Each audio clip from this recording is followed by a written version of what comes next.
मुख्यमंत्री देवेंद्र फडणवीस यांनी महारेलच्या 145 रेल्वे उड्डाणपुलाच्या आराखड्याला मान्यता देत पुढील 3 वर्षात सर्व पूल पूर्ण करण्याचा निर्धार व्यक्त केला.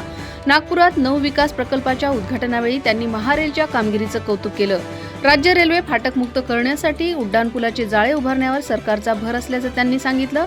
यावेळी आम्ही कोंबडा मारत नाही, सही करतो. कोंबडे मारणारे वेगळे लोक आहेत असं म्हणत विरोधकांना टोला लगावला. तसंच राज्यातील विकास कामांना अधिक वेग देण्याची ग्वाही देखील फडणवीस यांनी यावेळी दिली.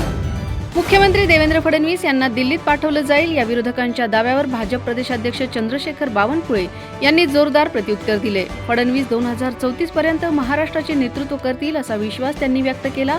आदित्य ठाकरे आणि संजय राऊत यांनी केलेल्या विधानांना त्यांनी अफवांचा बाजार असं म्हटलं. दरम्यान मंत्री दत्ता भरणे यांनी देखील फडणवीस 2029 पर्यंत मुख्यमंत्री राहावेत अशी इच्छा त्यांनी व्यक्त केली. राज्याच्या विकासासाठी त्यांच्या नेतृत्वाची गरज असल्याचंही त्यांनी म्हटलं.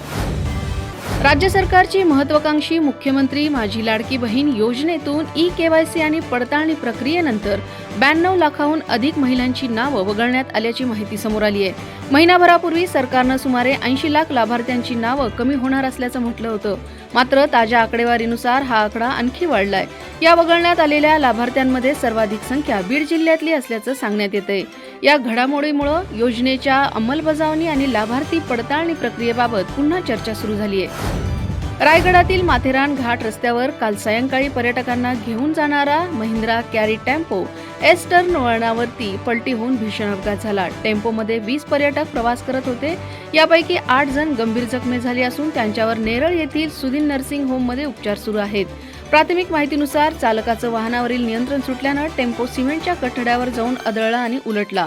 स्थानिक नागरिक, पोलीस आणि आपत्कालीन यंत्रणांनी तात्काळ बचाव कार्य करून सर्व जखमींना रुग्णालयात दाखल केलं.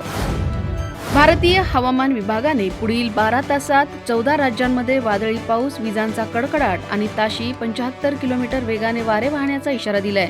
उत्तर प्रदेश, बिहार, महाराष्ट्र, राजस्थान, मध्य प्रदेश, पश्चिम बंगाल, आसामसह अनेक राज्यांमध्ये मुसळधार पावसाची शक्यता आहे.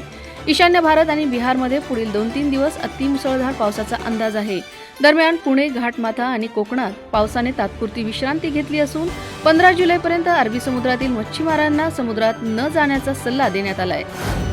तामिळनाडूच्या राजकारणात मोठ्या घडामोडी घडण्याची शक्यता असून मुख्यमंत्री सी जोसेफ विजय यांच्या नेतृत्वाखालील टीव्हीके पक्ष अधिक मजबूत होण्याचे संकेत समोर येत आहेत. समोर आलेल्या माहितीनुसार विरोधी पक्ष AIADMKचे सुमारे 10 आमदार 15 ऑगस्ट पूर्वी राजीनामा देऊन टीव्हीके मध्ये प्रवेश करू शकतात. या रणनीतीला ऑपरेशन एल असं नाव देण्यात आलंय. पोटनिवडणुकांची घोषणा होण्यापूर्वी पक्षांतराची प्रक्रिया पूर्ण करण्याचा प्रयत्न सुरू असल्याचं सांगण्यात येते. अमेरिका आणि इराणमधील संघर्ष अधिक तीव्र झाला असून पश्चिम आशियात युद्धजन्य परिस्थिती निर्माण झाली आहे. अमेरिकेने इराणच्या 140 लष्करी ठिकाणांवर हल्ले केल्याचा दावा केला, तर इराणने बहरीन, कतार, कुवेत, जॉर्डन आणि ओमानमधील अमेरिकी तळांना लक्ष्य केल्याचं म्हटलं जाते. होर्मुझ सामुद्रधुनी बंद केल्याचा इराणचा दावा असला तरी अमेरिका सागरी वाहतूक सुरू असल्याचं सांगत आहे. दरम्यान ओमानजवळील व्यापारी जहाजावरील हल्ल्यात एक भारतीय नागरिक बेपत्ता झाला असून सध्या त्याचा शोध सुरू आहे.